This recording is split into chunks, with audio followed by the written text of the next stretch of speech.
Hi, Ottawa, and welcome to this episode of Let's Chat with Derick. I am your host, Derick Fage, and my guest today, she decided to move to the farming community here in the Ottawa region, and she thought maybe it'll probably become a bit of a side hobby and allow this city slicker to relax a little bit. Well, that couldn't be any further from the truth, and she has an amazing story because this all happened during a global pandemic. I am joined by Tanya Sprowl. She is a graphic designer and apprenticing to become a farmer with very high hopes. Tanya, thank you so much for joining me. Really appreciate it.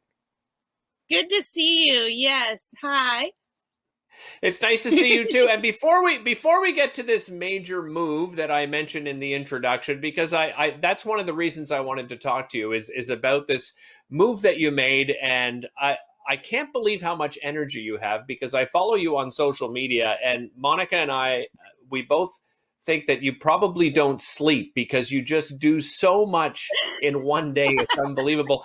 But let's talk a little bit about your background. You're a graphic designer. First of all, where did you grow up? I grew up north. I'm originally from Timmins, but I'd say Okay. I'm an Ottawayan now. Is that what you say, Ottawayan? We can go with that.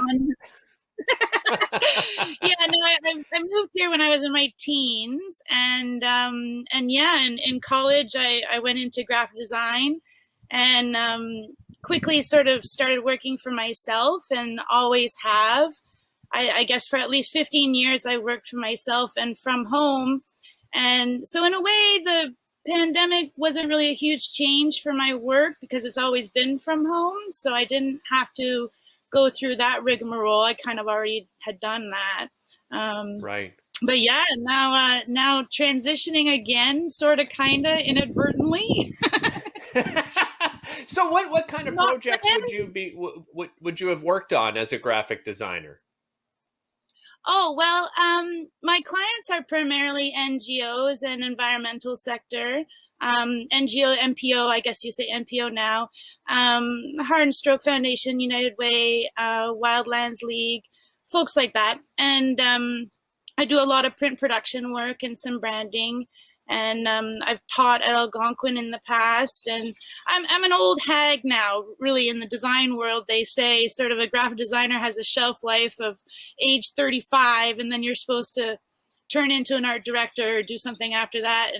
And then, well, here I am. So let's get to the decision that, I mean, you call it moving into the middle of nowhere. I mean, I can just see from the background and from, again, following you on social media, you're out in nature. It's a beautiful space. But where did the decision come to move out into the beautiful country and into the farming community? Well, I guess it all kind of comes from, here comes a big wind. It all kind of comes from my meeting my partner, Matthew. He's a born and raised country farm guy. And we had been dating for a number of years. And sort of we were happy with the city pad that I had and then the country house that he had. And we bounced that quite back and forth quite a bit, feeling very bourgeois. And eventually knew, the city pad, the country house. Eventually, we knew that something's going to have to give, though, right? And right. Yeah, he had tossed around the idea of moving out to the city and giving up the farm life. And by that point, though, him and his family both had me drinking the Kool-Aid pretty heavy, and I wasn't about to let that go. No, I didn't want that to fizzle away. And considering I'd worked for myself from home, it was pretty easy for me to make the decision to give up the city and move out to the country. And we had sort of made that decision before the pandemic hit. And Okay. and then it hit, and then it did, and it was a bit of a no-brainer. Yeah. Yeah. Yeah, and what attracted you to it? I mean, because obviously he was also thinking of doing the opposite. I mean, you guys were working on it, but for the final decision, what attracted you to that sort of lifestyle? Well, I guess there were a number of factors. my work was slowing down a little bit.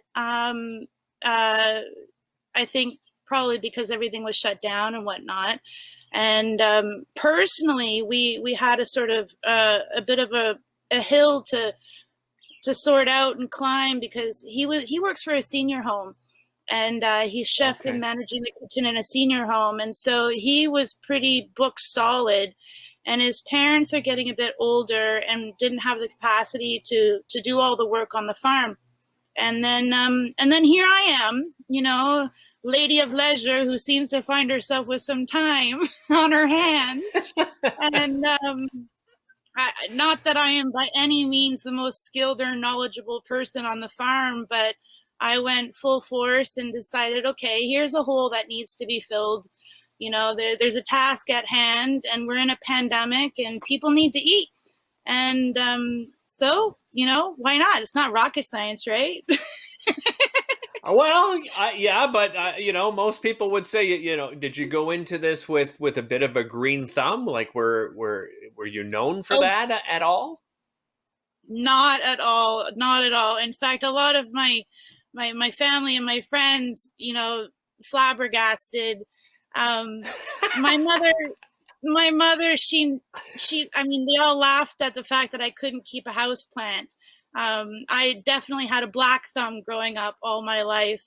And, yeah, no, I put aside all growing in my life and decided that I'd just let my yards run wild, because that's all I could grow.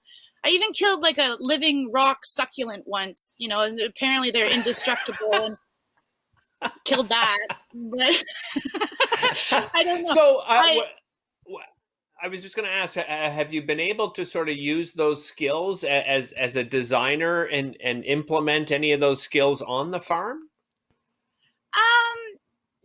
Not really. I guess organization maybe, but the fun part for me is sort of growing and making all these things, and then realizing, the funniest part, I've heard a story, an analogy, that farmers like to grow. The last thing they want to do after they grow is try and sell a product. They spent all this time growing things, and now they have to, hit a market or something and try and get rid of all the stuff that they just grew and spent all their time and energy on. And so anyway, the sort of fun side part for me is designing funny packaging or coming up with cute names or things like that. I mean, that's where my design sensibilities sort of come into play. And I get to have a kick out of it because I'm my own client.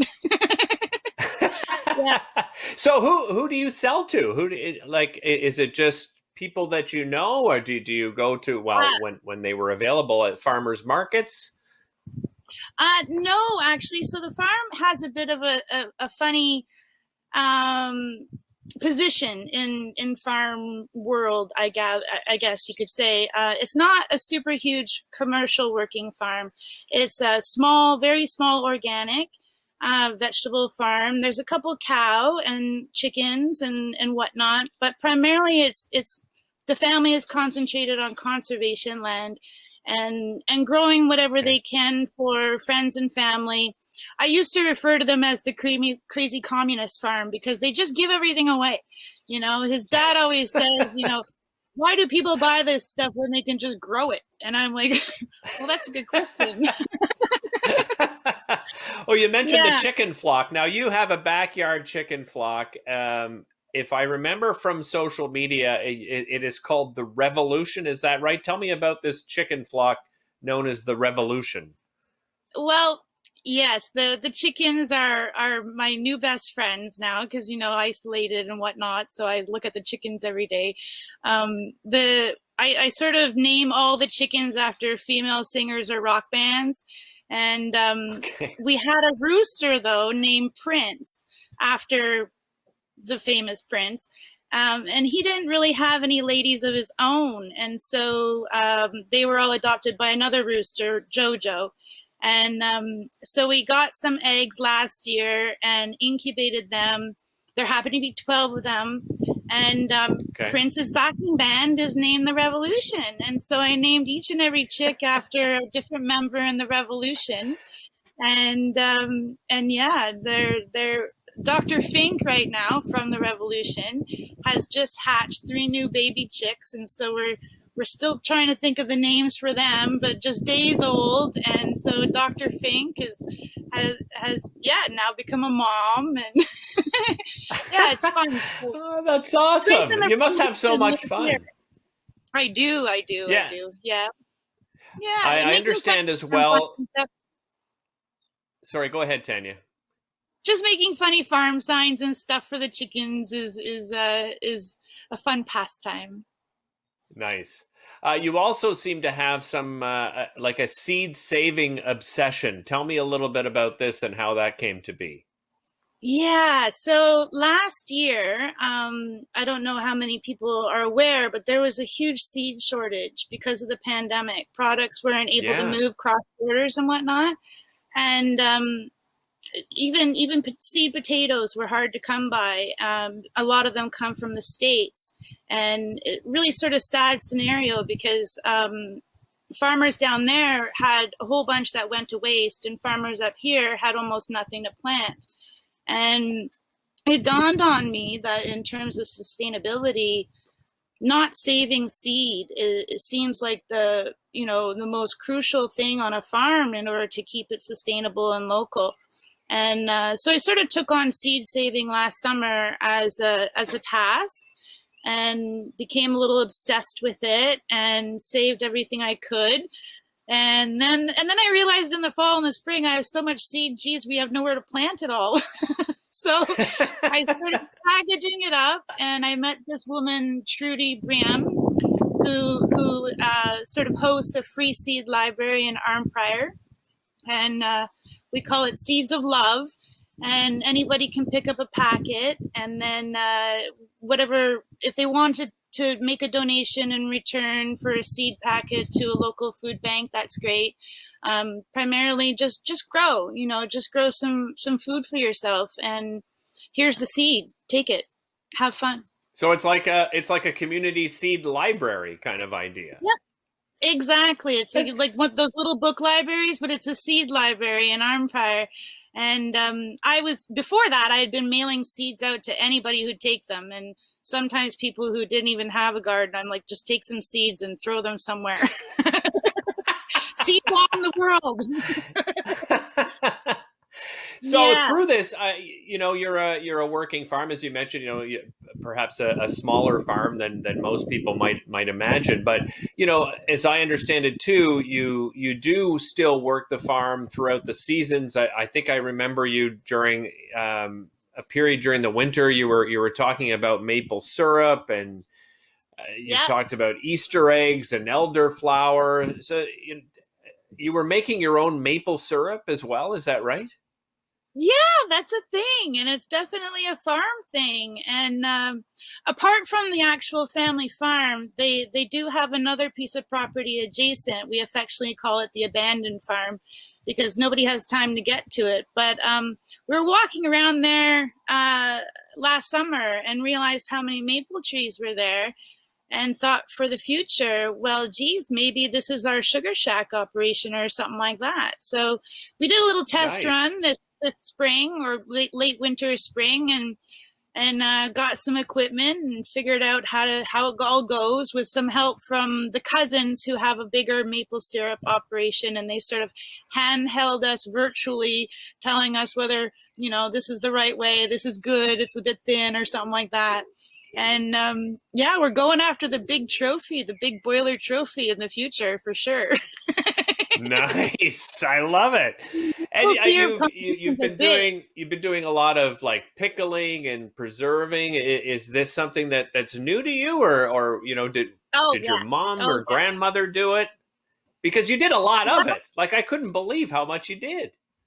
Well, funny thing, my great grandmother, I'm almost walking in her exact footsteps, because when she was in her about my age, she was a city girl who met a farmer man, and she moved out to the prairies for part of the prairie growing operations back then.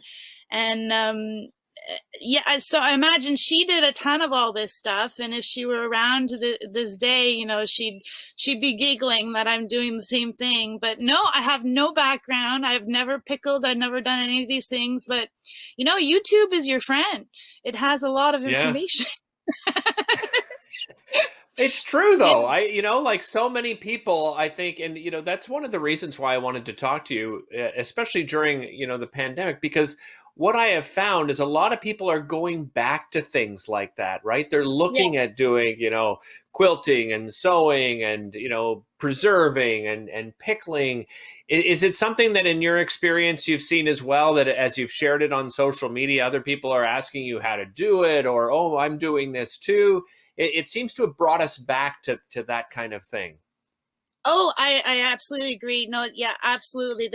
Either that, or I'm just finding myself in those exact circles where all sorts of people are interested in these sort of more traditional home crafts, or homesteading practices. And I think everybody's sort of learning from each other, and interestingly learning digitally. And we're all sort of stuck in our own little bubbles, but there's things that you can do, and almost in terms of like survivability, right? Like now we need to learning from that seed shortage situation. I got obsessive about saving every last green bean from the farm and pickling it, or I didn't want anything to go to waste because I was worried about shortages. Who knows what's next? And funny enough, I kind of called it, because everybody I knew was getting into pickling and jarring, and I said, watch guys, there's going to be a mason jar shortage in the fall. Start saving your jars. And sure enough, there was a mason jar shortage. I remember reading about it. Yeah. So I mean, a lot of people are getting into it, and I guess sort of knowing that so many stores are closed, and shops and whatnot are closed, and I guess this is what happens. We sort of go backwards and look towards what happened back in 1918 and what did people do, and that's where we're all at. Yeah. So as far as the season goes, as you move throughout the summer and then into fall, can you sort of kind of walk me through what different harvests you would have from sort of, beginning of the summer through to the fall? Oh, there's so many. It's almost, so in the spring, there's definitely all the spring foraging things. And that's the other thing, like Matthew loves foraging, and so there's, start with fiddleheads and elderflower, are the first like crop flower, I'd say, forest flower that you can gather. And then there's wild asparagus and ramps and oh my goodness, the list goes on. But then I guess in the earlier than that, you would do the maple syrup, and then you go out for the first spring greens. And then usually right now we're all getting hurry hard, get your plants into the ground, because we gotta get on those summer crops. And so they're all your traditional stuff in the summertime, tomatoes and peppers and whatnot. And then the fall is the big harvest, all your gourds and squashes, and it just goes on. And there's eggs, there's maple syrup, there's mushrooms to be foraged, there's berries, and then in the winter time, I guess that's seeds. You prepare the seeds, right? You shuck up bean shells, you save all the beans to replant and or to eat, and like just learning things like that even green beans turned into your kidney beans. I had no idea, and I didn't know that you could eat it as a green bean and then save it, and then that's your kidney beans that you have on the shelf. And preserving and drying things and jarring things and keeping it, and digging the potatoes. It sounds well, what it sounds like to me too. I mean, you said you went out there. You were still, of course, doing some graphic design, and I actually want to talk about the Preston Street. I believe the BIA reached out to you. I'll talk about that in just a minute. But you went out there thinking that maybe this would be a bit of a side gig. It sounds like this is your full-time job now. Like, how many hours a day do you put in? There are not enough hours in the day. No, there's always something to do. Whenever we're at the farm, we always joke that we could spend another week, just to get things ready. Just one more week. Can I get a week extra in my daily sleep somehow magically conjure it or something? No, there's never enough time. And yeah, I definitely thought when I was moving out here that I was going to, relax and do the country leisure life and read some books and maybe draw or paint or something, but nope. Nope, that's not happening. Yeah, if I want to relax, I'll go to the city. Yeah, it sounds that way. No kidding. I did mention the Preston Street. If I'm correct in my thinking, you were helping them put together sort of a graphic map, sort of an online map using some of the the famous little spots in and around Preston Street. Can you tell me a little bit about that project? Sure, yeah, that was with the Preston Street BIA, and they were developing a product for their website, a sort of digital map, a walking map, to help all their various businesses in the pandemic and get some more online presence. And so we designed a sort of quirky map that has all the various pedestrian landmarks, all the different statues and the Bambini and the murals around town. And it was a fun little project, yeah. And I slipped in a little Easter egg in there, and Nice. We had some fun with it. Yes, yeah, we had some fun with it, and you can see it on their website and bop around, and yeah, it was an interesting map projects. Maps seem to be my new thing, and I wonder also if our current era, looking at maps is what helps us daydream about traveling or, the outdoors and places that we can't get to right now. I know from experience, I met you actually at the RCMP Curling Club. We curled together for a couple of years. I have to ask if you missed that, because I mean, Monica and I tried to curl this year. Like most businesses, they went through a few shutdowns and so forth. Your love of curling is very strong. Where did you just sort of fall into it like Monica and I? Where did the love of curling come from? I think, I discovered it more so for myself. My whole family, the background they're all curlers. My grandparents, my great grandparents, my mother were curlers. However, I was the first grandchild, and for some reason my mother put me in figure skating, and all the adults had curling to themselves and the kids were left out of curling, and now I understand why. So they could have curling is a different sport altogether. Oh, that's the chickens. And so I only discovered it later in life. And so I sort of teased back at them, and I was like, oh, now I get why curling was your sport, because it's the super social fun time thing. It's you didn't want the kids around. And I definitely miss curling. And when, yes, I had to leave the curling club there, I did have plans to find a new curling club out here in the country.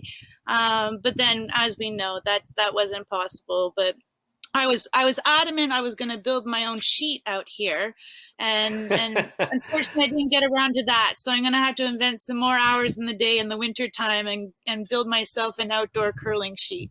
Yeah. Well, and I mentioned, curling is actually the perfect sport for somebody like yourself and myself as well, because, we're social beings. We love people. We love being around people. Yes. I know that you've been going back and forth between sort of, your city pad and out to your partner's place for many years. But is it difficult now because of being such a social person, and we're in the middle of a global pandemic and you can't really be a part, I'm sure, as much of that community as you'd like to be?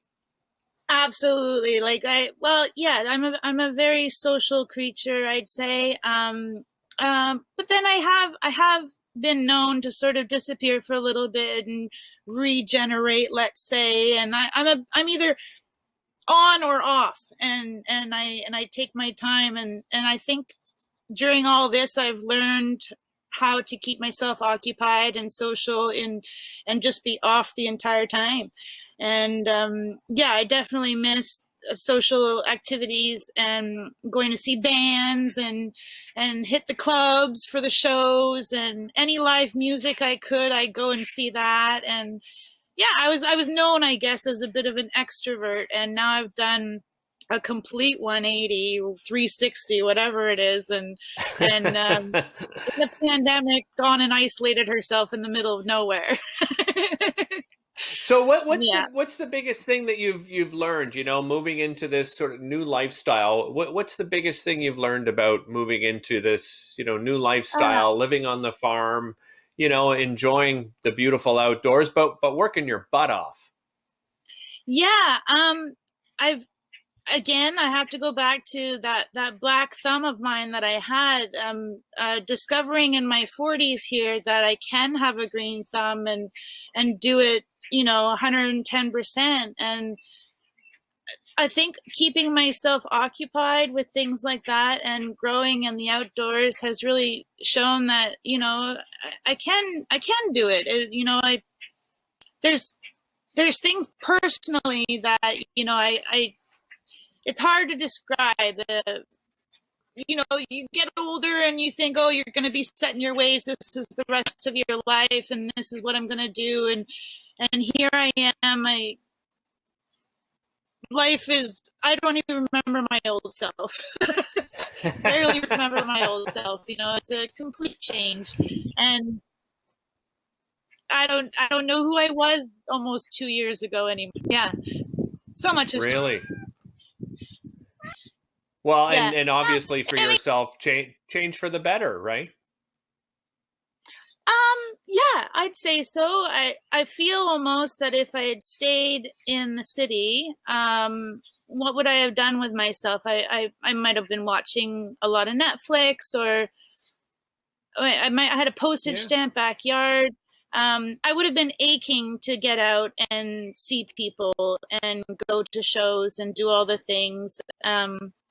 I think because I worked for myself for almost 15 years, I was that type of person who needed to get outside of the house more often than not.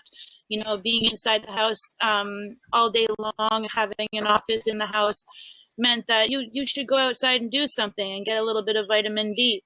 And now my vitamin D is the airs, and that is my, well, not really, but massive hobby. Nice. Well, Tanya, it's so great to see you. I mean, we didn't get a chance to see each other, obviously, over the last year and a half, if not longer than that now. So I really appreciate you spending time, and thanks for sharing your journey with myself and with our viewers. I'm going to recommend everyone follow you on social media as well, because you're a lot of fun to follow along and see all the great adventures you've been on. Thanks again. Really appreciate you spending time with us today. Okay. Well, thank you. Good to see you again. It's been too long. Hurry hard, eh? Absolutely. Hurry hard. Okay. You know it. Thank you so much, Tanya. Take care. All right. Bye now. Bye-bye. Thanks for watching this episode of Let's Chat with Derick. Don't forget, tune in next week for another great episode.